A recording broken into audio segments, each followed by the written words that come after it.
قبر کے اندر سے چیخنے چلانے کی آوازیں آ رہی تھی، اللہ والے نے اس عورت کے شوہر سے پوچھا کہ آخر تمہاری بیوی کی قبر کی تختی پر یہ جملہ کیوں لکھا ہے کہ شوہر کی ناشکری کرنے والی عورت کا انجام یہی ہوتا ہے؟ یہ سن کر اس شخص نے کہا، اے اللہ والے، بے شک وہ میری بیوی تھی، مگر وہ ایک ظالم عورت تھی۔ میں پورا دن اس کے لیے کھاک چھانتا تھا، روزی روٹی کماتا تھا، وزنی بھاری بوریاں کندھوں پر اٹھاتا تھا، مگر جب شام کے وقت گھر لوٹ کر آتا تو وہ میرا استقبال کرنے اور میرا شکر ادا کرنے کی بجائے وہ کوئی ایسے جملے بول دیتی جن سے میری تکلیف اور تھکاوٹ اور زیادہ بڑھ جاتی۔ میں ساری رات روتا، تنہائی میں بیٹھتا، اللہ سے شکوے اور فریاد کرتا، لیکن میری کسی نے نہ سنی۔ وقت گزرتا گیا، آخر کار میری بیوی بیمار ہو گئی اور بیماری نے اسے موت کے منہ میں ڈال دیا۔ جب ہم نے غسل اور کفن کے بعد میت کو قبر میں اتارا تو لوگوں نے دیکھا کہ قبر کے اندر کیڑے مکوڑے، بچھو، سانپ اور پتہ نہیں کتنے زہریلے کیڑے تھے، اور جیسے ہی میت پر مٹی ڈالی گئی تو ایک زوردار دھماکے کی آواز آئی۔ اسی لمحے سے چیخیں شروع ہو گئیں۔ اے اللہ والے، آج 10 سال گزر چکے ہیں مگر وہ خوفناک آوازیں ختم نہیں ہوئیں، اور میں نے اس کی قبر کی تختی پر خود لکھوایا کہ جو عورت شوہر کی ناشکری کرے گی اس کا انجام یہی ہوگا۔ میری پیاری بہنوں، مطلب یہ ہوا کہ جو عورت شوہر کے تھکے ہارے ہاتھوں کو چومتی ہے، اس کی شکر گزاری کرتی ہے، اس کا شکریہ ادا کرتی ہے، ایسی عورت پر اللہ کی رحمتوں کا نزول ہوتا ہے۔ اس عورت کے لیے رزق کے دروازے کھول دیے جاتے ہیں، اور جو عورتیں تھکے ہارے شوہر کی ناشکری کرتی ہیں، اس کے ہاتھ نہیں چومتی، اس کے درد کو نہیں سمجھتی، ان کا انجام دنیا میں بھی بھیانک ہوتا ہے اور آخرت میں بھی بھیانک ہوتا ہے۔ یہ تو ہو گئی پہلی چیز۔ اب بات کرتے ہیں دوسری چیز کی، اور وہ ہے بیماری کے وقت شوہر کے سرہانے بیٹھے رہنا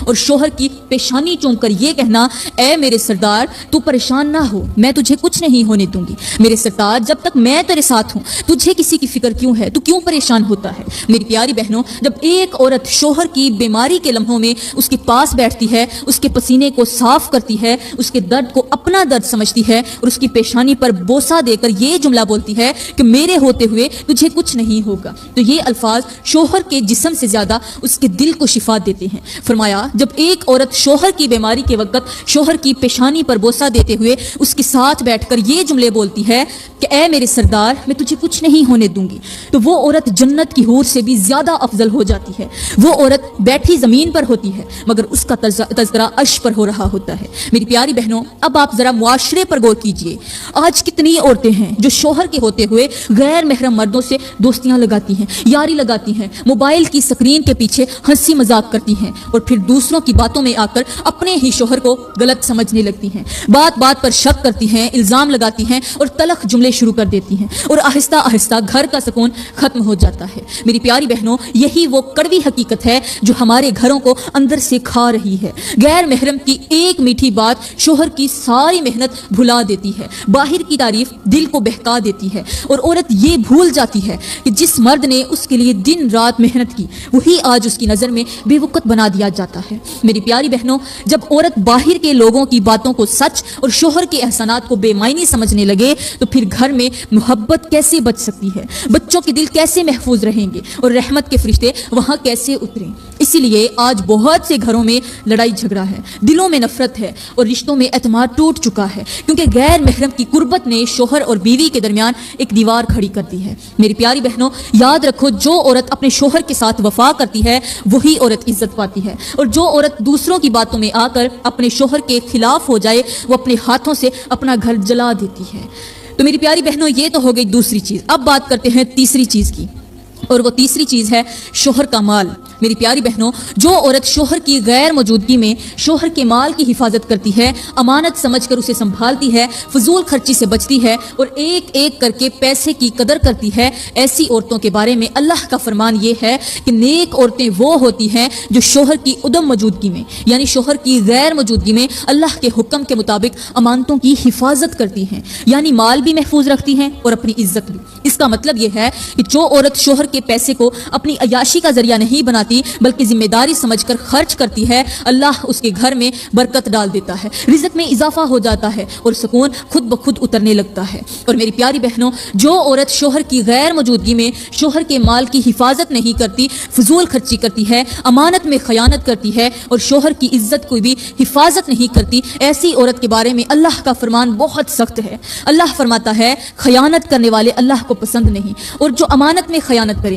وہ اللہ کی ناراضی کو دعوت دیتا کرتا ہے۔ میری پیاری بہنوں، یہی وہ عورتیں ہوتی ہیں جن کے گھروں سے برکت اٹھا لی جاتی ہے، رزق تنگ ہو جاتا ہے، دلوں میں بے چینی آ جاتی ہے اور شوہر کا اعتماد ٹوٹ جاتا ہے، پھر یہی ٹوٹا ہوا اعتماد گھر کو اندر سے کھا جاتا ہے۔ اس لیے یاد رکھو، شوہر کا اعمال امانت ہے، اس کی عزت ذمہ داری ہے، اور جو عورت اس تیسری چیز کا حق ادا کر لیتی ہے وہ دنیا میں بھی سرخرو ہوتی ہے اور آخرت میں بھی کامیاب ہو جاتی ہے۔ اب میں اپنے اسلامی بھائیوں کے ساتھ مخاطب ہوں اور کہنا چاہتی ہوں کہ اے میرے بھائیوں، اگر تمہاری بیوی تمہاری ان تین چیزوں کا خیال نہیں رکھتی تو سمجھ لیجئے وہ تمہاری خیر خواہ بالکل بھی نہیں ہے، کیونکہ جو عورت شوہر کی بیماری میں اس کے سرہانے بیٹھنے کی بجائے اسے اکیلا چھوڑ دے، اس کے درد کو محسوس نہ کرے، اس کی پیشانی پر ہاتھ رکھنے کی بجائے فون میں مصروف رہے، وہ دل سے تمہارے ساتھ نہیں ہوتی۔ ایسی عورت کو یا تو حکمت اور نرمی سے سمجھاؤ، اسے احساس دلاؤ کہ رشتہ قربانی مانگتا ہے، اور اگر پھر بھی اس کا رویہ نہ بدلے تو عقل سے کام لو، جذبات سے نہیں۔ اور دوسری بات، جو عورت شوہر کی ناشکری کرتی ہے،